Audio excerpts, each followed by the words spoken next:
Ai anō ka rongo I te wairua ki konei. Ki Ururangi.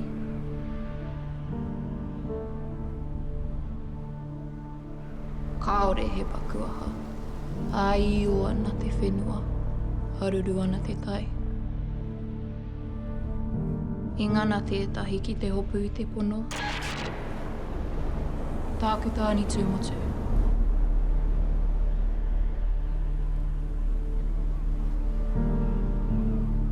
Engari, ka ngaro ngā tangata I konei.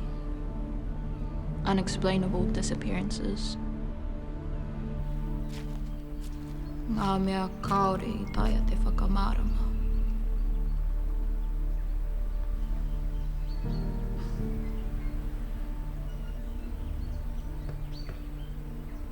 Nā tāku tāni tūmotu ngā pātai iwi.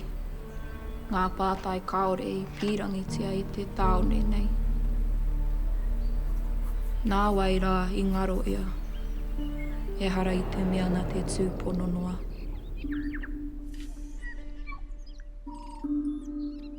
Kua kino kē atu ngā kōrero paki I nāia nei.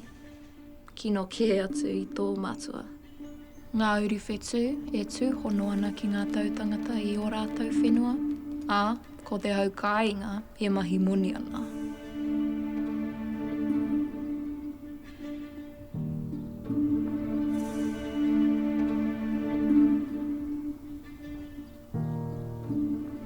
Hei te wā, ka kite ai au, te pono.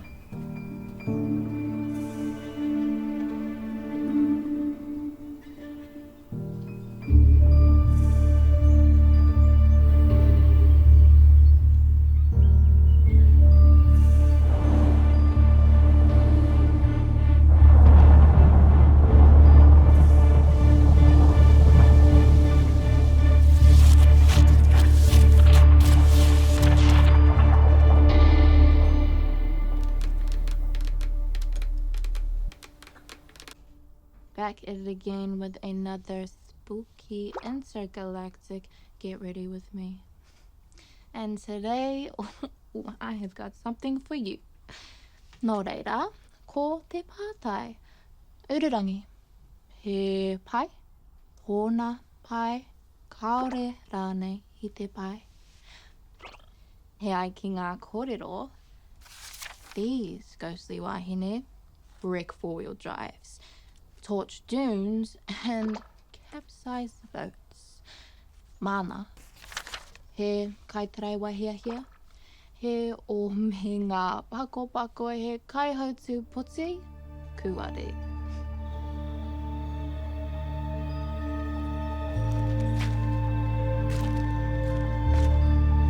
He tangata anō I kite, but zero scientific proof.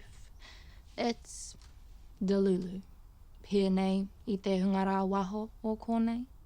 Ka te, kaore au I te whakahe I te kōrero, engari, kia pono tātou. There's more going on here than just local businesses cashing in on cosmic tourism. Kua ngaro te tangata I mōhio ki nei kōrero. A, kia Kia tau te mauri ki runga I a koe. Hami hui tai. Are you delivering a package? Ko tā Ururangi whakatau rānei tēnei. Anei. Kaua e whakapono ki tētahi. Ka te tangata. Ki te kore a hei te whakapono ki te tangata e moke. Excuse me? Mr. Tomai Stone? Ai homai ki a.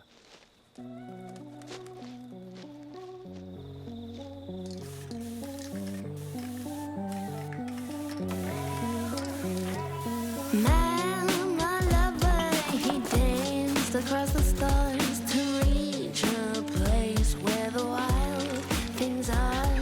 A sad thing indeed when he tried to cross me, for that was the last mistake he'd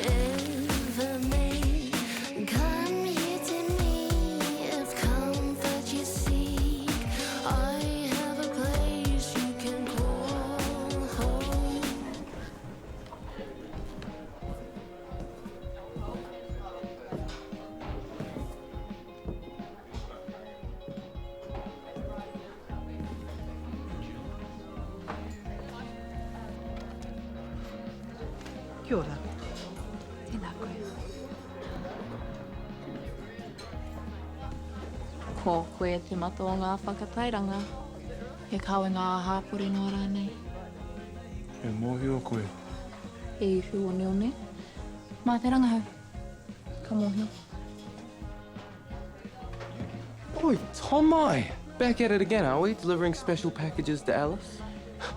Yeah, I guess uptight Jackie isn't doing it for your mum anymore. Yeah, it must be rough being a delivery boy no one wants to see just to pay off your daddy's debts.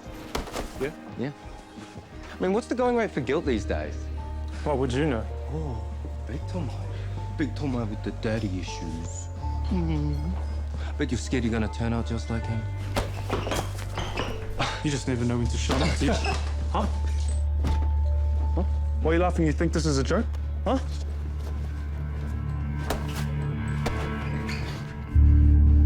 No one likes me, no one likes me, no one likes me. It's okay, Bruce, it's okay. Why don't you like me? Kati!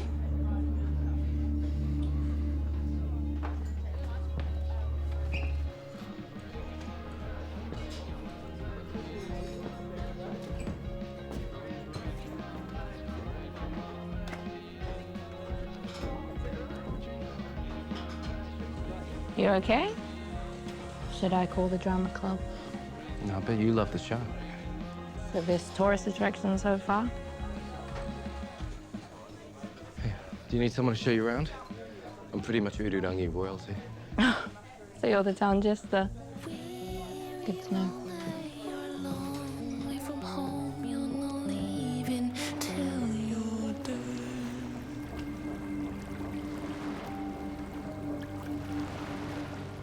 Oh, big Tomai. Big Tomai with the daddy issues. Yeah, it must be rough being a delivery boy no one wants to see just to pay off your daddy's debts. No.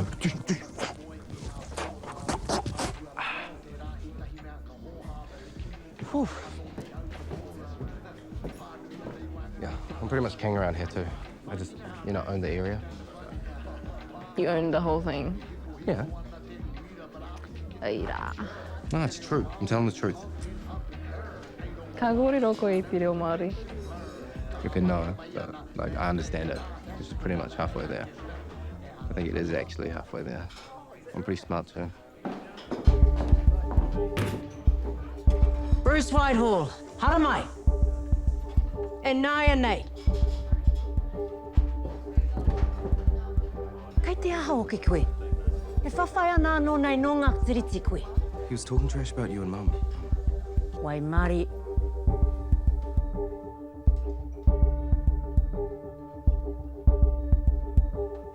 Wai Māori e koe kaore ngā parihimana I ka rangahia.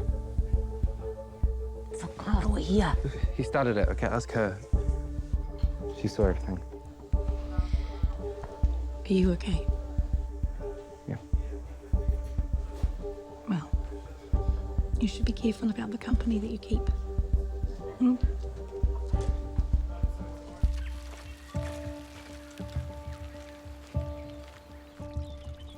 No, but I think she really likes me. She likes you for your money, more like.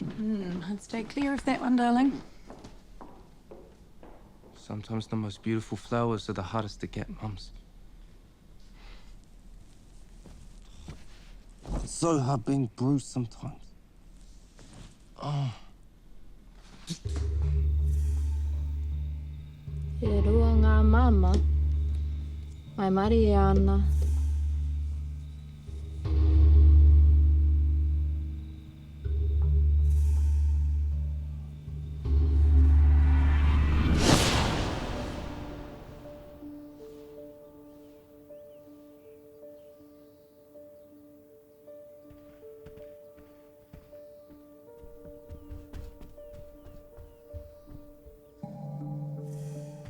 Papa!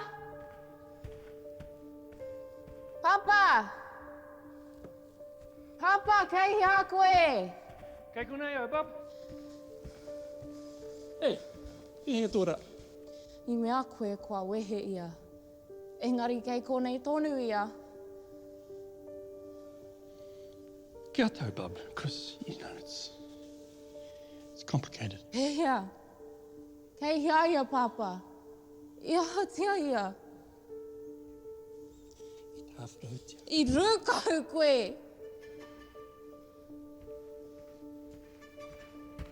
Kahu! Kahu!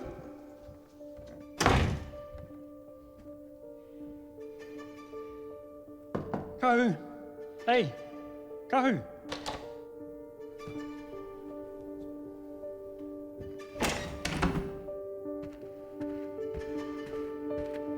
Kahu! Kei te aha koe? Kahu? Don't you shut that door! Kahu! Kahu!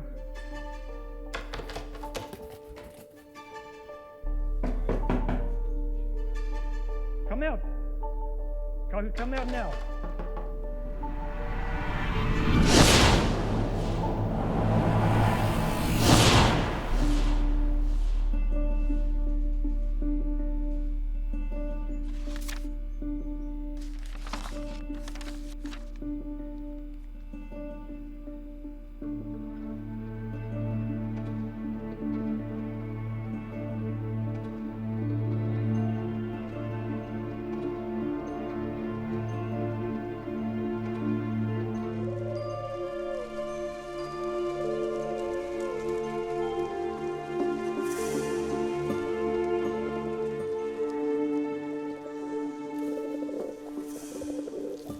E mana titi. What am I doing? Ki maharahara e te. Makuko.